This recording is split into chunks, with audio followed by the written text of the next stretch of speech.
Apuntó que que la ley no es general y que todas las leyes tampoco pueden ser específicas y a detalle, ya que estas deberán estar dirigidas para todas las comunidades. Vamos a escuchar en este momento al asambleísta César Ron. Qué importante la sesión del día de hoy, señora presidenta, no solo para tocar los temas de salud, no solo para comentar lo que varios asambleístas han planteado en el seno de esta Asamblea Nacional, sino que para aprovechar el tiempo también para hablar de otros problemas importantes que tiene el país. Efectivamente, señora presidenta, señores legisladores, tenemos que honrar la carrera sanitaria a los salubristas y a los médicos, que no solo por ley, por constitución, sino también por la ley humanitaria, tienen pleno derecho de ser reconocidos, de ser contratados y que se tiene que respetar el escalafón médico. Los médicos nos han salvado la vida. Los médicos y los salubristas se han jugado por el Ecuador y es hora que el Ecuador se juegue por sus médicos, señora presidenta, señores legisladores.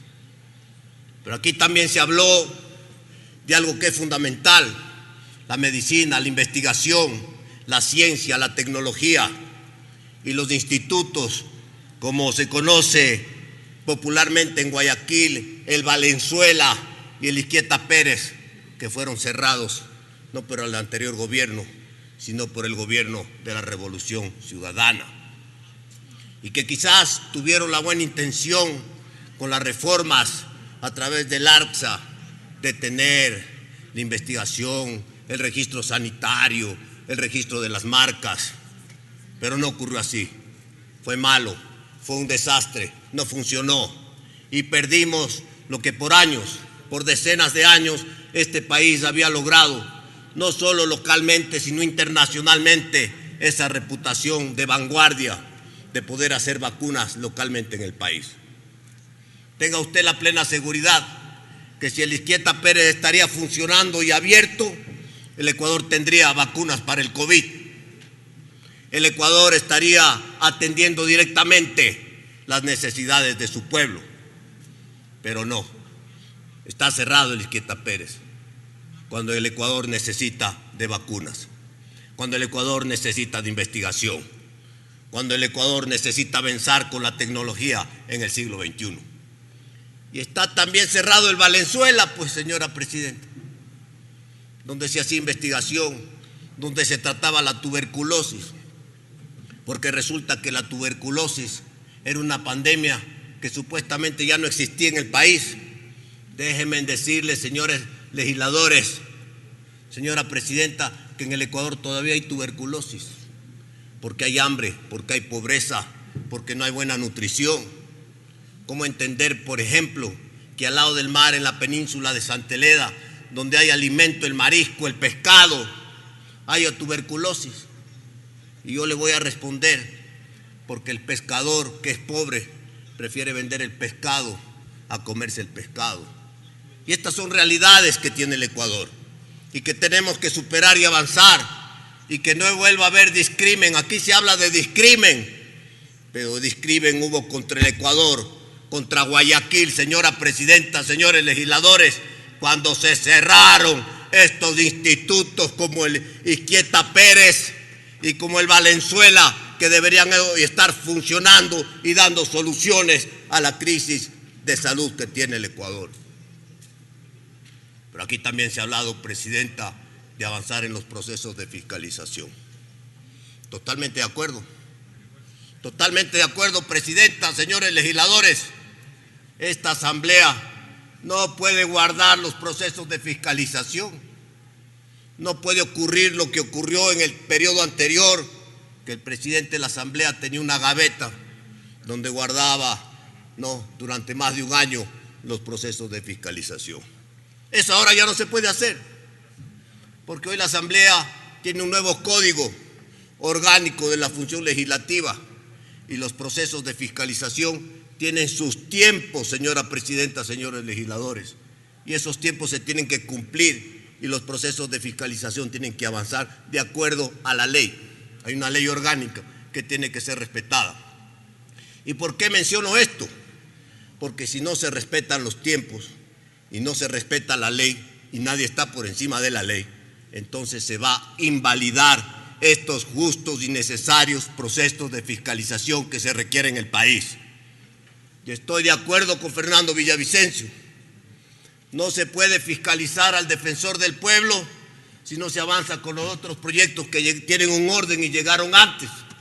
Y entonces no se puede avanzar en algo que es fundamental y que violenta la fe pública cuando un alto funcionario del gobierno está inmerso en bochornos, en actos que atentan contra la función y la personalidad que debe tener un funcionario público y que también atentan contra lo que el Ecuador busca, combatir la corrupción de frente. Así es que esta asamblea tiene que combatir la corrupción de frente. Pero como estamos hablando de pandemias, yo voy a hablar también, señora Presidenta, en estos pocos minutos que me faltan, de esta pandemia que está arrasando al Ecuador, que es el abusivo cobro de las planillas eléctricas y que de una vez por todas se tiene que terminar. Y esta asamblea tiene que estar atenta para llevar adelante todos los procesos de fiscalización en materia energética que correspondan. Hoy el presidente de la República, con un decreto ejecutivo importante, ha asumido la responsabilidad de corregir el problema y ha dado una respuesta a esta preocupación de los ciudadanos. Pero que no quede ahí, porque todos los años pasa lo mismo. Viene el invierno, suben las tarifas, viene el verano, hace frío, bajan las tarifas. Y así estamos en los últimos 15 años. Aquí no puede haber tarifas diferenciadas ni discrimen. Ciudadanos que pagan 4 centavos y ciudadanos que pagan 68 centavos. Todos somos iguales ante la ley y todos nos merecemos el mismo trato.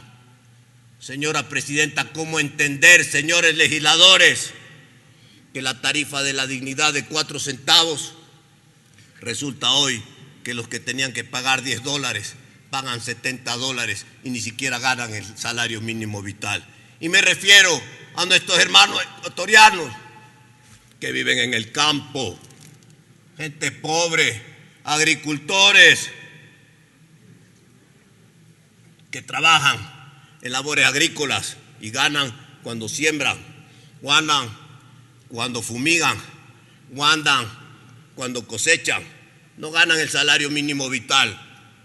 Y pude comprobar en el campo, en trabajo de territorio este fin de semana, familias de pobres del país, del campo, agricultores que pagan $70 de luz y no ganan el salario mínimo vital.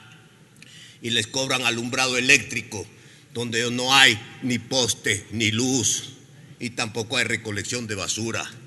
Esta es la dura realidad que tenemos que enfrentar y combatir desde esta Asamblea Nacional de frente, porque a nosotros nos eligieron para resolver los problemas del pueblo ecuatoriano. Y hay corrupción también en las eléctricas, porque se hacen jugosos contratos para leer los medidores que no se leen y que no se fiscaliza. Y les voy a dar un dato informativo que es bueno que conozcan todos los legisladores. Desde hace muchísimos años, señora Presidenta, hay más de 120,000 medidores, 120,000 medidores que ya tienen tecnología, que telemáticamente reportan su consumo y que cada usuario de esos 120,000 podría a través de un celular saber todos los días cuánto consume. Pero ¿sabe qué pasa? No funciona. ¿Sabe qué hay detrás de eso? Contratos para la lectura de medidores de varios millones de dólares. No, es decir, que el Ecuador, en vez de avanzar en el mundo tecnológico e ir reemplazando más medidores para que se lean telemáticamente y que todos podamos comprobar nuestras lecturas de consumo para que no nos tomen el pelo, resulta que firman contratos para lectura de medidores cuando ya hay 120,000 medidores que telemáticamente pueden dar el consumo. Y quiero concluir con este dato que nos tiene que llevar a esta asamblea a buscar la igualdad y la equidad en el Ecuador. La tarifa de la dignidad en la sierra establece 110 kilovatios hora y en la costa 130, 4 centavos. Si usted pasa un kilovatio, pierde la tarifa de la dignidad, eso sí, cambiado por el anterior gobierno, que como decía el asambleísta Almeida, cada vez hacía un nuevo decreto y en vez de mejorar y corregir, nos confundía más. Ese era un gobierno que estaba confundido, el anterior, y que bueno, se terminó. Y concluyo, Presidenta, diciéndoles que la tarifa de la dignidad beneficia en la sierra ecuatoriana al 50% de ecuatorianos, y está muy bien, pero la tarifa de la dignidad solo beneficia y alcanza al 25% de los ciudadanos en la costa, y esto tiene que ser equiparada. Por eso hemos pedido que se suba el umbral de la tarifa de la dignidad a 150 kilovatios hora en la costa, para que se iguale, para que haya equidad, para que haya solidaridad y para que se terminen los abusos en el país. Señora Presidenta, señoras y señores legisladores. Ahí escuchamos a la asamblea.